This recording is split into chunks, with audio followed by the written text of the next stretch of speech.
Hi class, welcome to week 6. For week 6, we're going to be looking at labor market issues.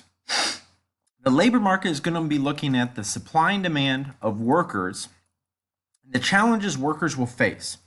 There's many challenges workers will face with regard to unions, discrimination, and immigration that exist. You'll notice that a lot of the challenges we're looking at is wage adjustments and workers' rights. And unions are starting to have a much difficult role in society given the lack of the cost structure of the unions and what's been represented.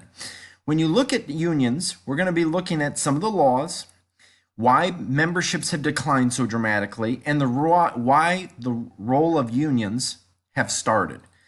And now you'll see the role of unions really don't have as much power, given like in Wisconsin, how they got rid of unions.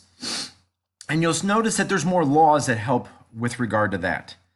In concept 12, we're going to look at international trade. And international trade has become a hot button issue in our economy. International trade is focused on absolute and comparative advantage, why countries trade, and what are the challenges countries face with regard to trade. You notice there's a lot of challenges we're facing because trade is very important to economic growth. When you can export in an economy, that can create a lot of opportunities for us.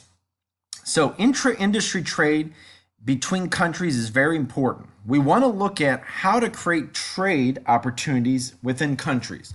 Being able to create trade opportunities can really help economies be able to grow, because if I can produce things in my country, I can ship those goods out and produce them in other countries.